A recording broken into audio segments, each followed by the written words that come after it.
Student, स्वागत है आपका अपने यूट्यूब चैनल में। आज की वीडियो के अंदर अपने पढ़ेंगे अम्लीय मृदाएं यानी एसिडिक सॉइल्स के बारे में। एसिडिक सॉइल्स के बारे में पूरा पढ़ेंगे कि कैसे ये बनती है, किन किन चीज़ों से प्रभावित होती है और इनका कंट्रोल कैसे करेंगे। वो सारी चीज़ें इस टॉपिक के अंदर अपने डिस्कस करेंगे। तो ये जो टॉपिक है वो +2 एग्रीकल्चर के अंदर जो केमिस्ट्री है उसका 6 नंबर टॉपिक या 6 नंबर लेसन है, उसके अंदर ये टॉपिक लगता है। वेरी इम्पोर्टेंट है और ये लगभग जो परीक्षाएं हैं, वार्षिक परीक्षा है उसके अंदर भी पूछा जाता है और इनमें से छोटे छोटे क्वेश्चन हैं वो लगभग हर जो एग्रीकल्चर का एग्ज़ाम है उसमें पूछे जाते हैं। इसलिए एग्ज़ाम की दृष्टि से यह टॉपिक बहुत इम्पोर्टेंट है। तो आज अपने पढ़ेंगे अम्लीय मृदा। पहले तो इसकी डेफिनेशन के बारे में बात करेंगे कि क्या होती है।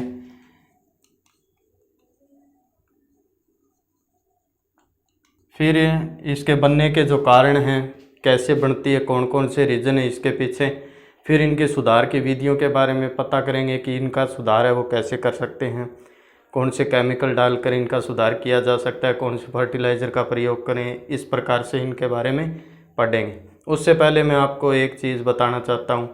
कुछ एक जो स्टूडेंट है वो कह रहे हैं कि वीडियो नहीं आ रही है, बहुत दिन हो गए, या फिर कुछ एक जो मेरे मित्र हैं वो कह रहे हैं तो वीडियो डेली आ रही है। ठीक है, डेली एक वीडियो मैं अपलोड कर रहा हूँ।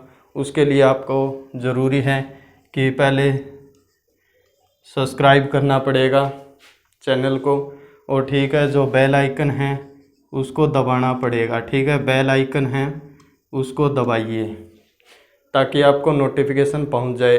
हो सकता है आपके पास नोटिफिकेशन नहीं आ रहा है, इसलिए आप ऐसी समस्या का सामना कर रहे हैं। तो आप ये कीजिए, सब्सक्राइब कीजिए चैनल को और बेल आइकन दबाइए, तभी आपके पास नोटिफिकेशन जाएगा, वरना नहीं जाएगा, आपको पता नहीं लग सकता। ठीक है, तो ये काम पहले कीजिए, फिर डेली आपको एक वीडियो ज़रूर मिलेगा। ठीक है, तो आज के टॉपिक पर अपने आते हैं। आज का टॉपिक अपना है अम्लीय मृदा। तो अम्लीय मृदा किनको कहते हैं? सिंपल सी बात है, जैसे अपने पीएच पढ़ते हैं तो पीएच के अंदर अम्ल कौन सा होता है? जिसका पीएच वो क्या है, 7 से कम होता है। ठीक है, कम है 7 से, ये निशान है इसका। तो कम है 7 से तो वो मृदाएं क्या होगी? अम्लीय होंगी। ठीक है, तो इसी प्रकार है अम्ल का जो पीएच है वो 7 से कम होता है, तो अम्लीय मृदा भी जिनका पीएच मान 7 से कम होता है वो अम्लीय होती है। अब ये कहाँ पर पाई जाती है, ये इम्पोर्टेंट है।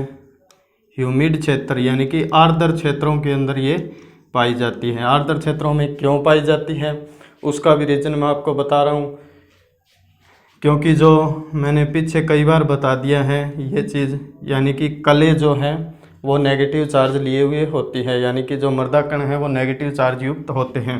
इनके ऊपर केवल पॉजिटिव आ सकते हैं।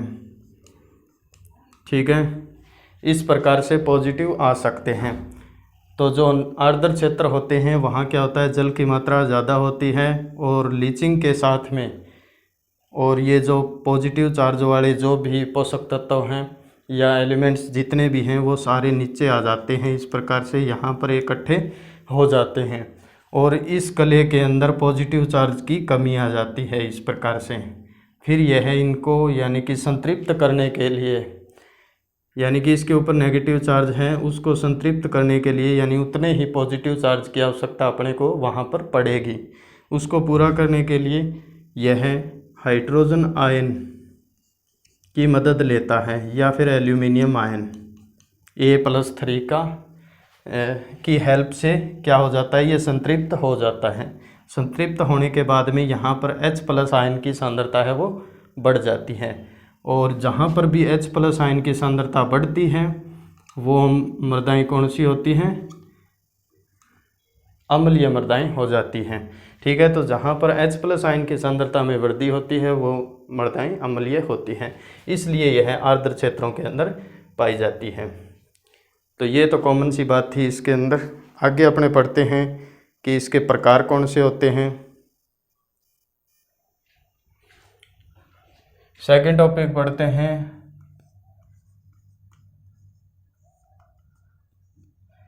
मृदा अम्लता के प्रकार। ठीक है, तो मृदा अम्लता है जो 2 प्रकार की होती है। पहली तो होती है स्कीर्य और सेकंड होती है संचित या विनिमय।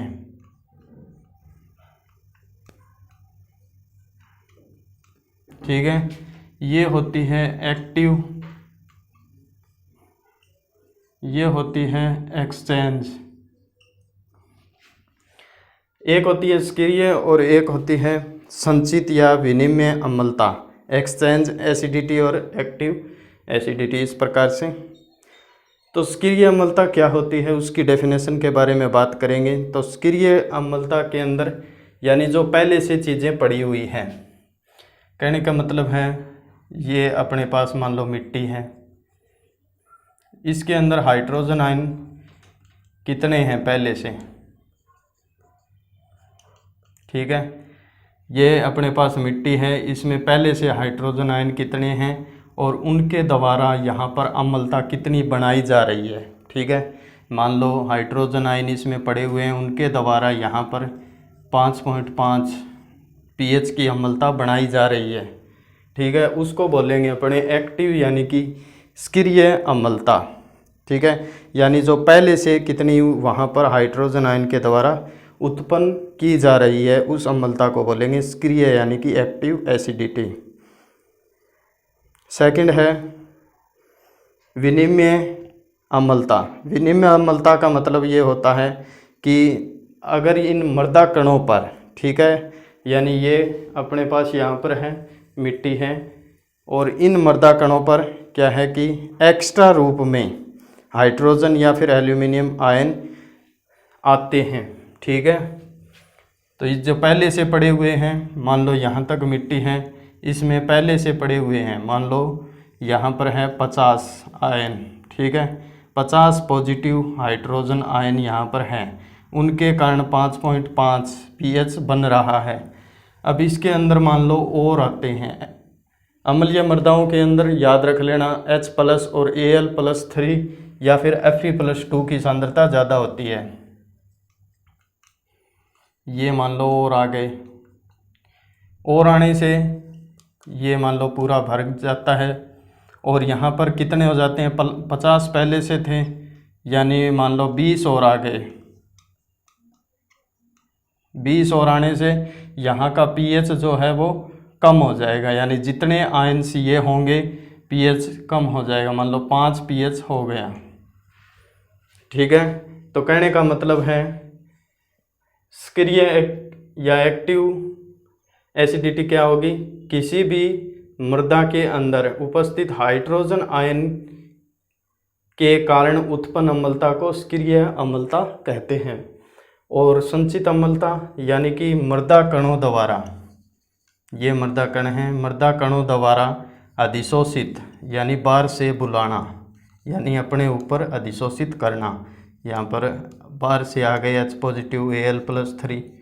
ठीक है, अधिशोषित आयनों के कारण उत्पन्न अम्लता को क्या कहते हैं, संचित या विनिमय या एक्सचेंज एसिडिटी। ठीक है, तो यानी कि मृदा कणों द्वारा हाइड्रोजन और एल्यूमिनियम आयनों के अधिशोषण के कारण, यानी अपने ऊपर अधिशोषित करने के कारण जो उत्पन्न होती है उस अम्लता को संचित या विनिमय अम्लता कहते हैं। ठीक है, ये हो गए इसके दोनों प्रकार, यानी मृदा अम्लता के प्रकार और इनकी डेफिनेशन। अब अपने बात करते हैं अम्लीय मृदा बनने के कारण।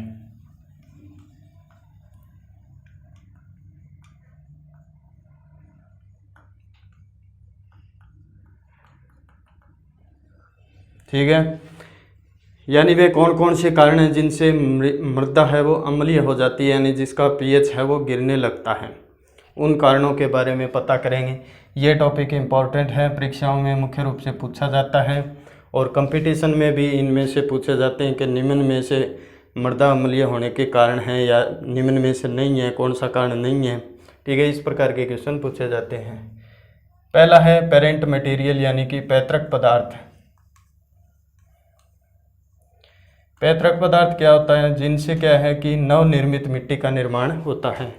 पैतृक पदार्थ यानी कि अपने सॉइल प्रोफाइल पढ़ा था, उसमें जो नीचे वाले सारे जो नीचे वाले कॉलम है, सी है, आर है, वो पैतृक पदार्थ की श्रेणी में आते हैं। यानी उनमें जो भी मिनरल्स हैं, न्यूट्रिएंट्स हैं, वो सारे ऊपर की तरफ आते हैं।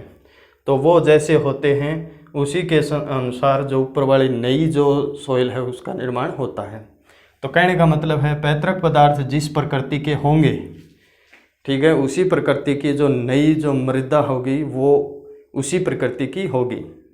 तो जैसे कि अगर पैतृक पदार्थ है का पीएच है वो 6 है, तो नई जो बनने वाली मिट्टी होगी उसका पीएच भी 6 होगा। अगर पैतृक पदार्थों में मान लो Al+3, H पॉजिटिव, Fe+2 इस प्रकार के आयन की सांद्रता ज़्यादा है, ठीक है, इस प्रकार के आयन की सांद्रता ज़्यादा है तो वो मिट्टी निश्चित रूप से अम्लीय ही बनेगी। ठीक है, तो ये पैतृक पदार्थ के अंदर अगर हैं तो मिट्टी अम्लीय होगी।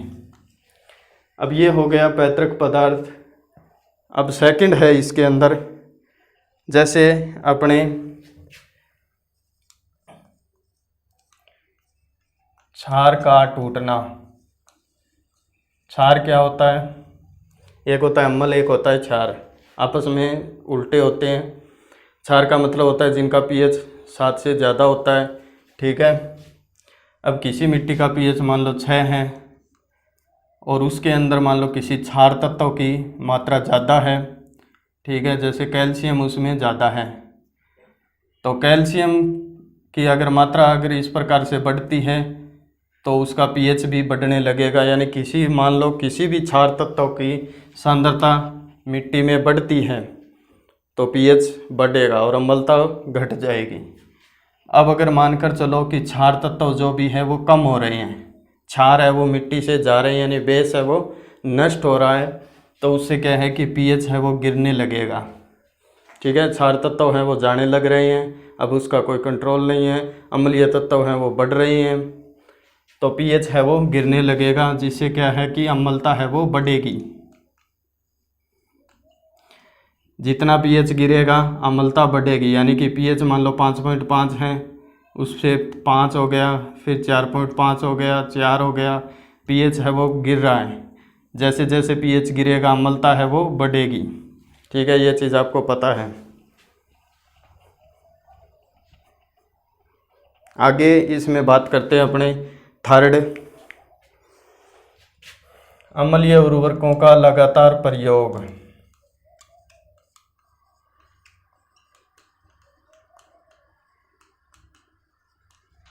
तो ये तो सिंपल सी बात है, अगर अपनी मिट्टी जो है वो अम्लीय ही है पहले से और हम उसमें अम्लीय उर्वरकों का प्रयोग कर रहे हैं लगातार, ठीक है, पीछे मैंने कई वीडियो के अंदर बताया है, जैसे यूरिया है, अमोनियम सल्फेट है। कहने का मतलब है जहाँ पर NH4 पॉजिटिव आ जाता है, ये चीज़ दिमाग में घुसा लेना अच्छी प्रकार से कि जहाँ पर NH4 पॉजिटिव आ जाता है वो मिट्टी निश्चित रूप से अम्लीय ही बनेगी, क्योंकि ये इस प्रकार से टूटता है, ये NO3 के अंदर कन्वर्ट होगा, तो H पॉजिटिव जो आयन है वो निकल करके मिट्टी के अंदर, यानी कि जो मिट्टी की जो सतह है उस पर आने शुरू हो जाते हैं, यानी कि मिट्टी के कणों के चारों ओर अधिशोषित होने लगते हैं।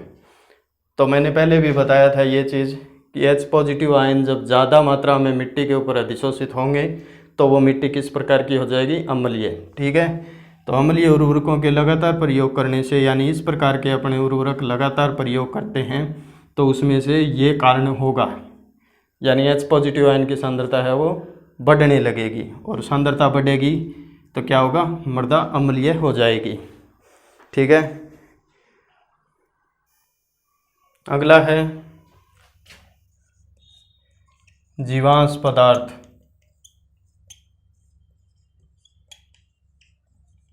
जीवांश पदार्थ और अगला है सूक्ष्म जीव, ये दोनों लगभग एक से ही हैं। तो कहने का मतलब है मिट्टी में जीवांश पदार्थ यानी कि कार्बनिक पदार्थ जितनी ज़्यादा मात्रा में होंगे तो उनके अपघटन के बाद में याद रख लेना, एक सिंपल सी लाइन है, अगर वो याद रख लोगे सारा कुछ याद हो जाएगा। कार्बनिक अम्लों का निर्माण होता है, ठीक है। और यहाँ पर भी सूक्ष्म जीव क्या करते हैं, अपघटन करने का काम करते हैं, तोड़ने का काम करते हैं, और उससे भी क्या है कि अपघटन के दौरान कार्बनिक अम्लों का निर्माण होता है। बाकी सारी चीज़ें आप बुक में से पढ़ सकते हो, पर नॉर्मल इसके अंदर मैं आपको बता रहा हूँ ताकि आप उसके बारे में अच्छी प्रकार से लिख सकते हैं। तो जीवांश पदार्थ या कार्बनिक पदार्थ जिन मृदाओं में ज़्यादा होता है उन मृदाओं के विच्छेदन के फलस्वरूप यानी कि अपघटन डिकम्पोज होगा उन पदार्थों का, तो कार्बनिक अम्लों का निर्माण होता है, कार्बनिक अम्ल बनेंगे। और कार्बनिक अम्ल यानी अम्ल नाम आ गया, अम्ल जहाँ पर बनेंगे वहाँ की मृदाओं का पीएच ऑटोमेटिक नीचे जाएगा, ठीक है। पीएच नीचे जाएगा तो अम्लता है वो बढ़ेगी। सूक्ष्म जीव भी इसी प्रकार है, उनका विच्छेदन करेंगे, सूक्ष्म जीव किसी भी कार्बनिक पदार्थ का विच्छेदन करेंगे तो वहाँ पर क्या बनेगा, कार्बनिक अम्ल बनेगा, और अम्ल बनेगा तो पीएच है वो नीचे आएगा और अम्लता है वो बढ़नी शुरू हो जाएगी, ठीक है। तो ये है अम्लीय मृदा बनने के कारण। मुख्य आपकी बुक में यही दिए हुए हैं जो मैंने स्टेप बाय स्टेप आपको बता दिए हैं। नॉर्मल इनके पीछे का जो लॉजिक है वो मैंने आपको शॉर्ट के अंदर बता दिया है। बाकी आप बुक में से लगभग चीज़ें यही है, सेम ही है, पढ़ करके याद कर सकते हो इनको। अब आपने पढ़ लिया है कि अम्लीय मृदाएं किस प्रकार से बनती है, उसके बाद में पढ़ते हैं नियंत्रण, यानी उसका कंट्रोल कैसे करेंगे। अम्लीय मृदाएं हो गई हैं, अब उसके कंट्रोल करने के लिए कौन कौन सी विधियां हैं उसके बारे में अपने पढ़ेंगे। तो केमिकल मेथड द्वारा यानी रासायनिक विधि द्वारा किस प्रकार से कंट्रोल करेंगे। मुख्य है इसमें CaO यानी चूना, ठीक है। चूने के द्वारा अपने कंट्रोल किया जाता है, ठीक है। इसको बोलते हैं अपने बिना बुझा चूना, ठीक है। सिंपल सी बात है, बिना बुझा चूना यानी इसमें क्या है कि जल की मात्रा नहीं है बिल्कुल भी, इसको याद रख लेना, बिना बुझा चूना। सेकंड CaOH ट्वाइस, इसमें जल की मात्रा है, तो जल की मात्रा है तो बुझा हुआ चूना।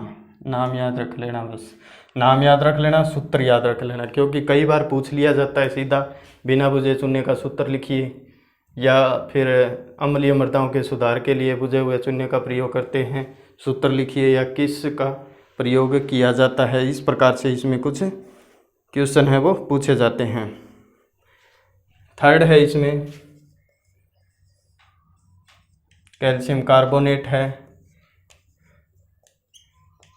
डोलोमाइट है,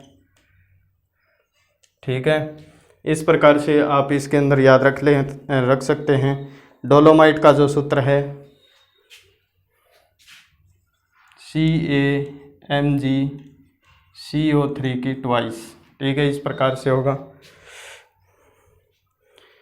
तो ये चीज़ें आप इसमें याद रख सकते हैं। आगे है इसमें मार्ल खड़िया भी है, ये ज़्यादा कुछ पूछा नहीं जाता, इनके टाइप्स याद कर लेना बस। 7 है झोंका भट्टी, ठीक है। बस ये आपको इसके नाम याद रखने हैं, बाकी इसमें आपको कुछ याद करने की ज़रूरत नहीं है। यानी कि अम्लीय मृदाओं के सुधार करने की जो विधियां हैं, रासायनिक विधि हैं, उसके अंदर हैं ये चीज़ें।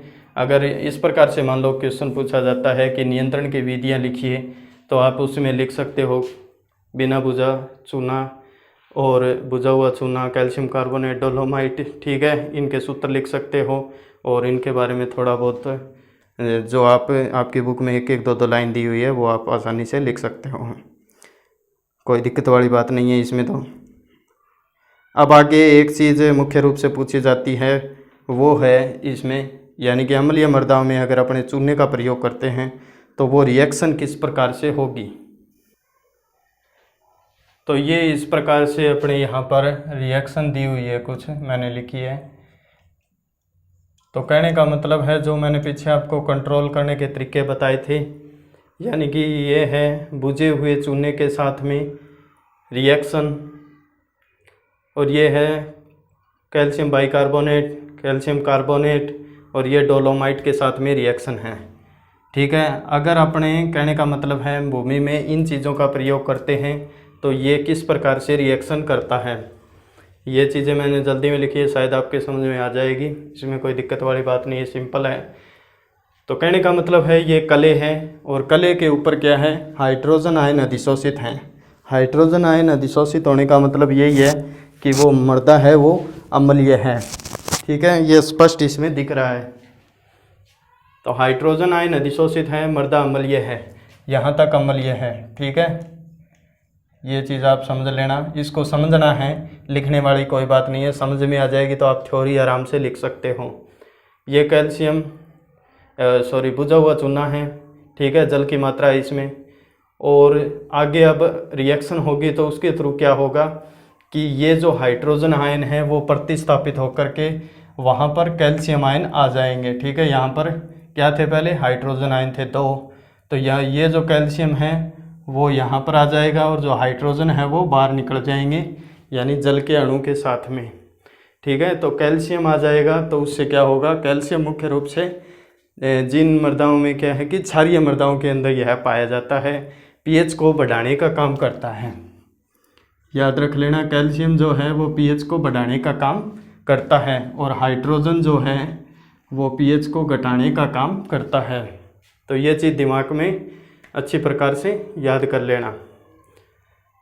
अब यहाँ पर यह है कैल्शियम बाइकार्बोनेट है, उसकी रिएक्शन कैसे होगी, जल के अणु बनेंगे और CO2 है वो रिलीज हो जाएगी।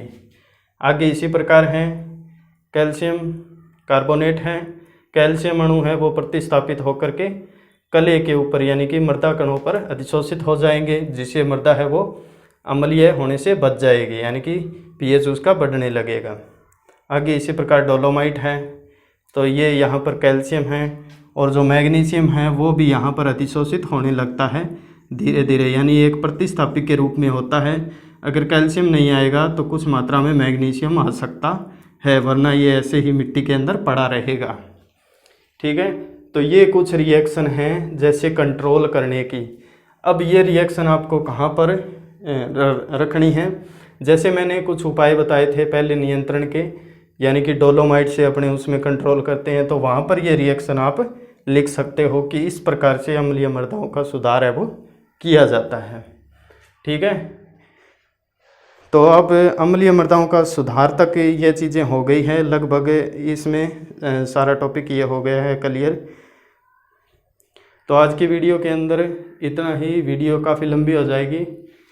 तो आज हमने यही चीज़ें पढ़ी थी मृदा अम्लता के बारे में, उसकी डेफिनेशन, उसके प्रकार, किस प्रकार से मृदा अम्लीय बनती है, उसका कंट्रोल कैसे करेंगे, ये जो केमिकल रिएक्शन हैं वो चीज़ें अपने पढ़ी हैं। तो ये पूरे नोटिफिकेशन आप डे टू डे लेने के लिए चैनल को सब्सक्राइब कीजिएगा ध्यान से।